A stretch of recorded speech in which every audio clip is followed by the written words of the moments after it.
You might have chosen this meditation because you find yourself on the brink of a storm, as shadows formed by thick clouds fill you with stress and uncertainty. So first, let's focus on reducing those typical stress responses that make preparation so difficult. One way to do this is to breathe in deeply through your nose, feeling your lungs expand. Then after a slight pause, taking an extra sip of air before exhaling, almost like inhaling twice. If this feels challenging or isn't suitable for your health, just take one deep breath and empty all the air out slowly and deliberately after. Do this now.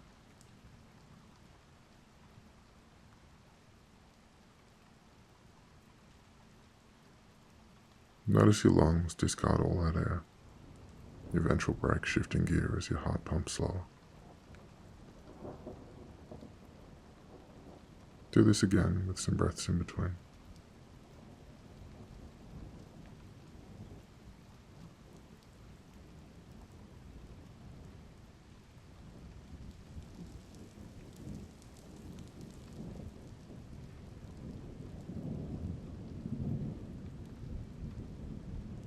Breathing this way every now and then, by activating our parasympathetic nervous system, helps some people to feel calm and focused. Notice if your breath is slowed now, or if you're trying to breathe some right way, and just let it level out.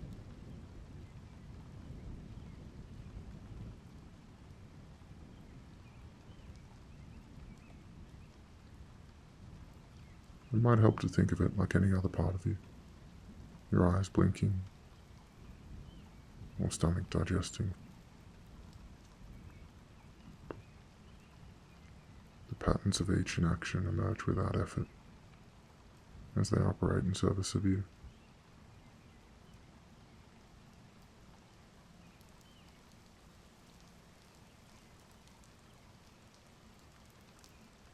Now think of a time you surprised yourself and managed something you're proud of. This doesn't have to be some story of greatness. It could be a single moment of courage, patience, or creativity, or just different to what you expected from yourself, but in a good way.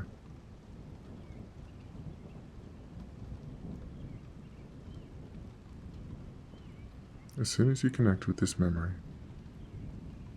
see if you can connect with the feelings that came with it.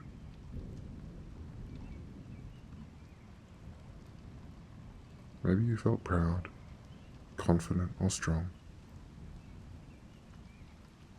You feel just a fraction of this, a spark.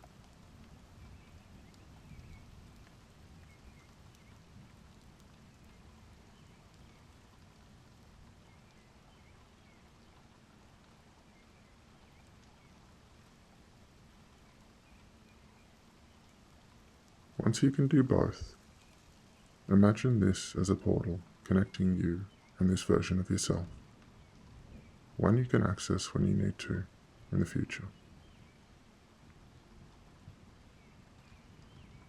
Some theorize paths like this reflect distinct neural systems or networks, which when activated offer diverse perspectives, behavior, and emotions. These can become frozen in time, harboring the same feelings and insights as they did then.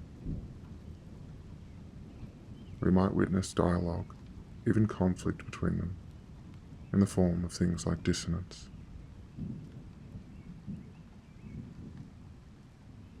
Memories through this lens become a gateway to our diverse inner selves. So take a breath or two and notice how the thoughts of one can just as easily become the thoughts of many.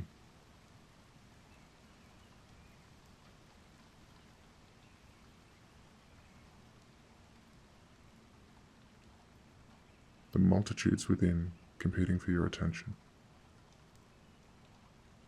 One part might be desperately trying to focus, while another worries about some distraction. while yet another diminishes the point of even trying. Just listen.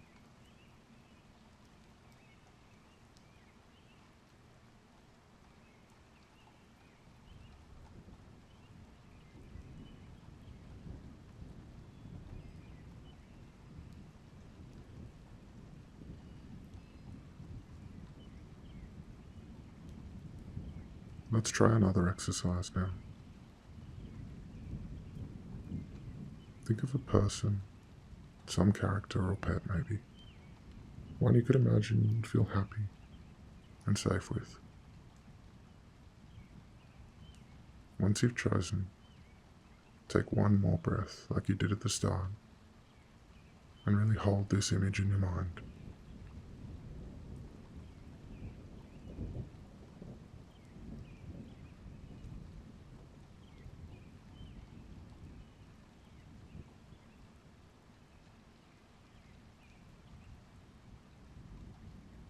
We're going to take this wise, kind, or strong ally and bring them along for the ride,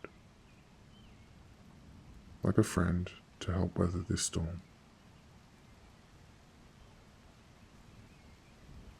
Notice if some part steps in to criticize.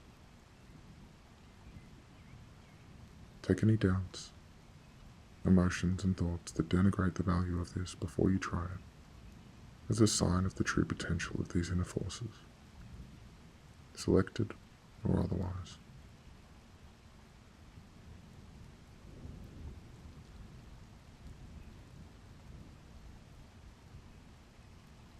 Studies suggest when we think about even something like a pet, this activates our brain's reward centers, leading to feelings of pleasure.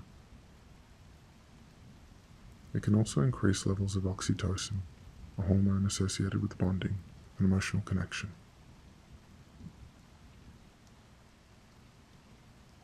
If creating a mental image like this can set off such a chain of events, why shouldn't we harness it? And if you're never truly alone anyway, why not bring a friend?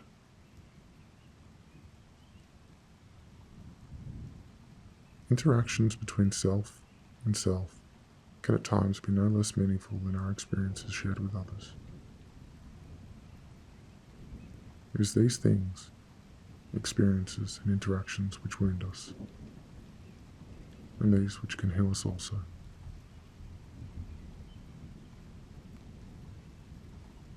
So take some time over the coming days, when the weather gets harsh, and call upon one of these, or both. But remember, no matter how helpful, meditations like this are not a substitute for support. So make time if you need to, and reach out.